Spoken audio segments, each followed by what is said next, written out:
ఈ రోజే డౌన్లోడ్ చేయండి, మీ ఫేవరెట్ షోస్ చూడండి.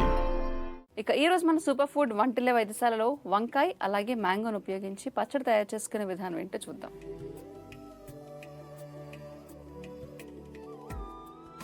డాక్టర్ గారు, మరి ఈరోజు ఫుడ్ అలర్జీస్ గురించి మాట్లాడుకున్నాం కదండి. వంకాయ చాలా ఎక్కువ మందికి అలర్జీస్ని ఇస్తూ ఉంటుంది. మరి ఆ వంకాయని ఆరోగ్యవంతంగా తయారు చేసుకుంటే ఎటువంటి అలర్జీస్ రావు అని మీరు చెప్తూ ఉంటారు కదా, ఆ రెసిపీ ఏంటో ఒకసారి చూద్దామా? కూరగాయల్లో వంకాయని చాలా స్పెషల్ ఐటమ్స్గా వండుతూ ఉంటారు. అవును, ఎక్కువగా వంకాయకి గుత్తి వంకాయ పులుసు స్పెషల్ మామూలుగా. అటు ఫ్రై కానీ ఈ వంకాయ వండినప్పుడు కొంచెం ఉప్పు ఎక్కువ పులుసు రూపంలో ఉన్నప్పుడు పడుతుంది. అలర్జీలు వచ్చేది ఉప్పు వల్ల కానీ వంకాయ వల్ల కాదు. వండుకునే తీరు మారిస్తే ఏం కాదంటా నేను. ఈ పచ్చి మామిడికాయ ఏ వంటలో వేసినా ఉప్పు లేని లోటు లేకుండా కమ్మదనాన్ని ఇస్తుంది. ఆ పులుపు చప్పదనాన్ని భలే పోగొడుతుంది. దాని కాంబినేషన్లో వంకాయ కాస్త పచ్చిపోయేట మగ్గనిచ్చి రోటి పచ్చడి చేస్తే ఎంత బ్రహ్మాండంగా ఉంటుందో.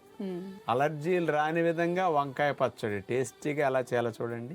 వంకాయ మ్యాంగో పచ్చడి తయారు చేయడానికి కావాల్సిన పదార్థాలు: పెద్ద వంకాయ 1, పచ్చి మామిడికాయ ముక్కలు 1/2 కప్పు, ఉల్లిపాయ ముక్కలు 1/2 కప్పు, పచ్చిమిరపకాయలు 2, జీలకర్ర 1 టీ స్పూను, ఆవాలు 1 టీ స్పూను, కొత్తిమీర కొద్దిగా, తేనె 1 టీ స్పూను, కరివేపాకు కొద్దిగా. మనం తీసుకున్న పెద్ద వంకాయని 4 చీలికలుగా అట్లా కట్ చేసుకుంటాం. దానిపైన బ్రష్తో మేగడ రాసేసి ఆ వంకాయని స్టెయిన్లెస్ స్టీల్ జాలి మంట మీద పెట్టేసి మంట మీద వంకాయని అట్లా కాల్చుకుంటాం. ఆ వంకాయ మంట మీద అట్లా చక్కగా మగ్గి కాలి కమ్మగా ఉంటుంది.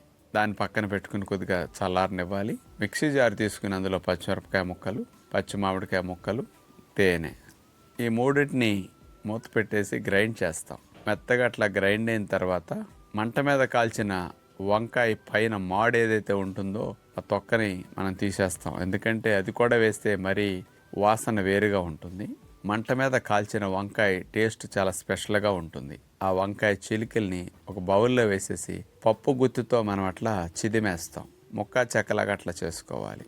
అందులో కొద్దిగా పసుపు, పచ్చి ఉల్లిపాయ ముక్కలు, కొత్తిమీర, వేరుశెనగపప్పుల పొడి కూడా ఇందులో వేసేసి కలిపేస్తాం. పచ్చి మామిడికాయ పేస్ట్ మనం ఏదైతే చేసుకున్నామో అది ఇందులో పోసేసి కలిపేస్తాం. అంటే వంకాయ అలా పలచుగా వంకాయ పచ్చడి సిద్ధం చేసుకున్నాక ఫైనల్గా చిన్న బాండీ తీసుకుని అందులో ఆవాలు, జీలకర్ర, కరివేపాకు, ఇంగువ పొడి ఇవి వేసేసి తాలింపు కొద్దిగా వేగనిస్తాం.